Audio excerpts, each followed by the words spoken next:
Welcome to the third video in this short series on creating a die set. We recommend you watch the videos in order, so watch the other two first if you haven't yet. In this video, we will continue to add values into the setup dialog, which we will then link to the work, like we did in the previous video. We wish to thank you for your interest shown in Cimatron and hope you will search out other videos in this series. Let's edit the stack heights in setup and start adding fields for all the different plate thicknesses. We'll create variables for the die shoe, die backup plate, stripper backup plate, and stripper plate. We'd already have something set up for the coil, so let's add the punch plate, and punch backup plate, and punch shoe. So we got all the plate thicknesses in one place. This demonstration uses a full and clear name for each variable. You could use abbreviations to make the formula shorter. To make the table represent the plate order, drag and drop the variables into place. That way, if we create a diagram, we can use it to show all the plate thicknesses from top to bottom. And it might help us organize things better.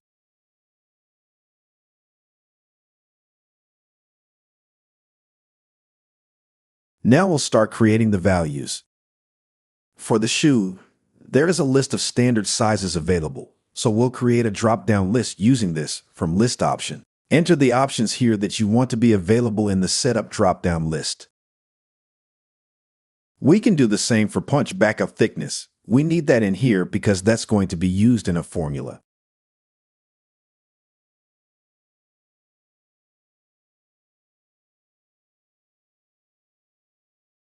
For the stripper backup, let's suppose there is only one type of backup plate we want to use consistently across all our dies. And we'll do the same for the stripper plate.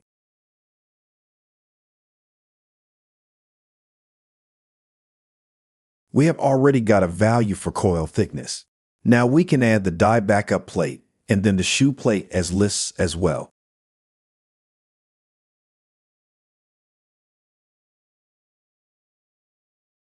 As you have seen in the previous videos for a from to list, you provide a minimum value, a maximum, and then the incremental distance.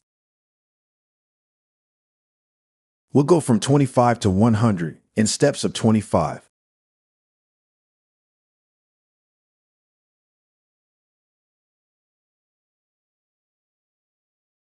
When that structure is set up, we can pick the values that we want. You can see here how the drop-down lists have been populated with our values. Now we can start assigning these. Double-click the shoe. Click the thickness dimension. Click the Setup button. And link it to the field in Setup. Follow that same process for the punch backup plate.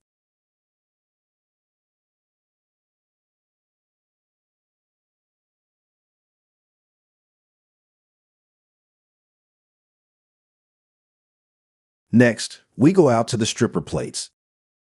For this demo, we will skip the punch plate thickness and handle that later with a formula. Using the setup table like this makes life easier when editing because all your dimensions are right there in one location where you can easily manipulate the data. Finally, assign values for the die backup and the die shoe thicknesses.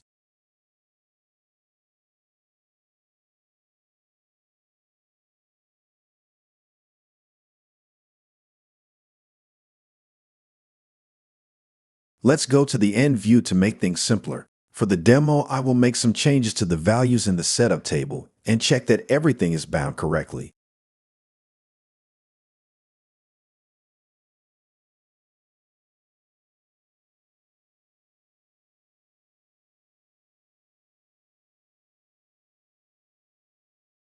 And you can see the model has updated.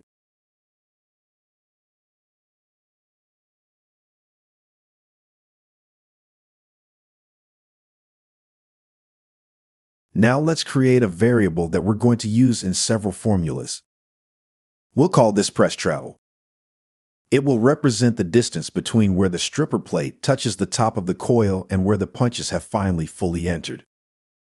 This formula will calculate the distance between the highest point on the actual strip, or height minus z, and the lowest point on the strip, or height plus Z, and we will add in a safety margin. We get both those values from the Strip Layout tab. That should define the maximum starting point of travel that I need.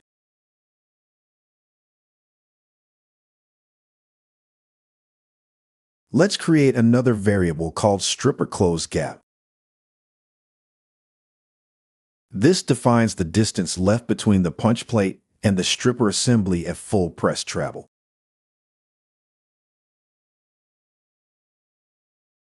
We will specify this value manually.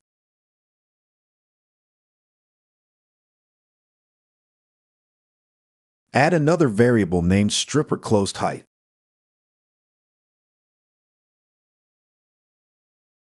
This is a formula where we will use some of the parameters we have just created.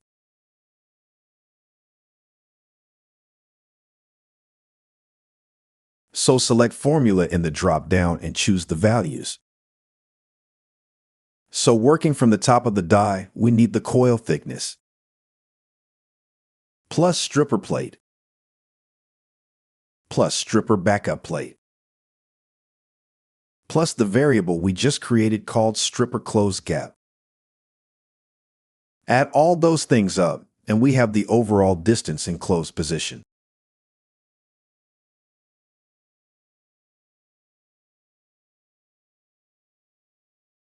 So now it's time to link these variables to our assembly.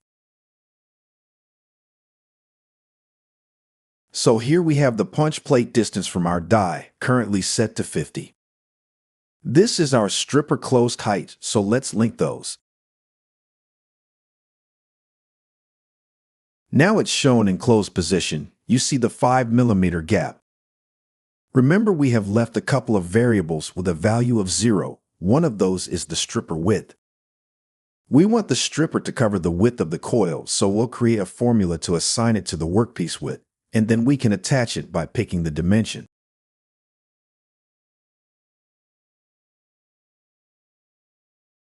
Go to the stripper and pick the dimension.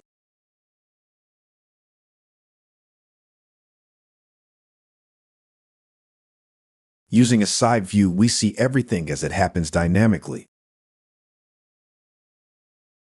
Link the variable.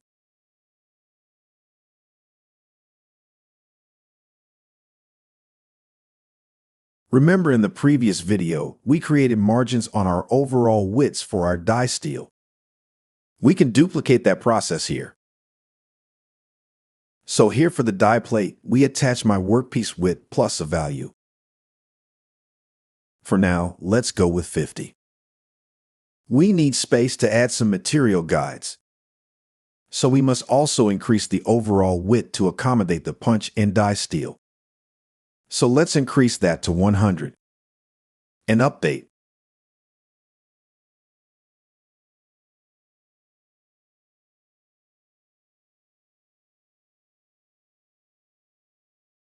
Now we need to add a new component for our material guides that will keep the coil in place as it slides along underneath the stripper. Activate the die assembly. We need one on each side, so call it Material Guide A.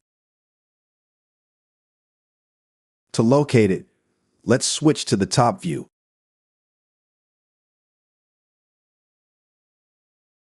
We'll put one here at the top using the UCS like we did with all the other components.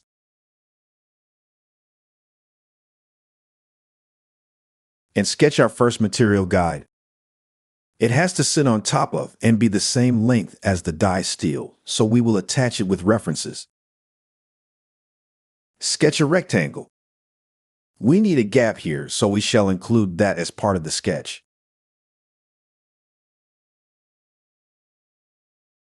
Again, we can use a reference.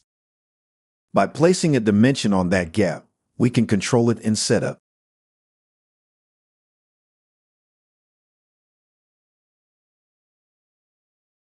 Let's give this guide an overall width and some height.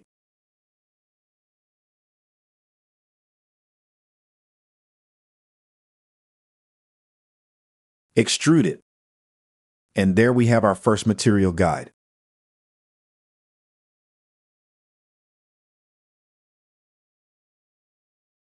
Make sure our assembly is active and now add Material Guide B.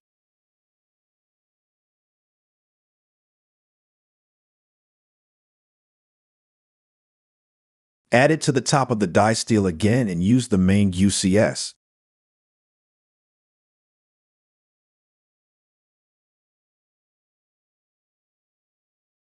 We will add references to the front and back edges of the die steel as well as the side of the stripper.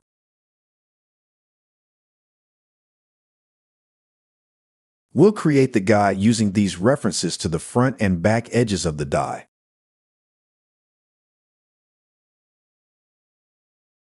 Leave a gap so we can dimension the actual gap distance between the stripper and the material guide.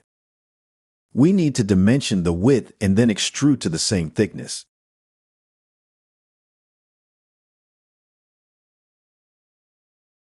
Now we have a rough set of material guides. We can link that back to setup. We'll need a couple of variables to use in of our stripper sizes. The first will be for the clearance between the stripper plate and the material guide. We want to make sure we always have enough room in there for the coil to slide through. So we'll call that material guide clearance. Later, we will need to input and control this value, so let's set a nominal 1 mm. Now we'll make the assignment here. Pick the value and then we'll assign it to setup. You can see the guide moved over to that 1 mm distance. Repeat the process on the other side. It's a good idea to oversize the dimension when you sketch so that you can clearly see the changes when you do assign the right value. That way you know the relationship works. Let's add a width for that material guide. This probably will never change. Let's use 50 millimeters.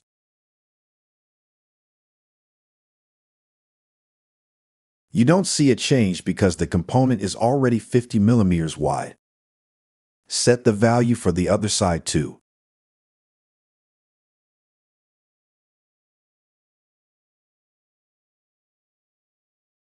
Now we can do some final linking in the setup.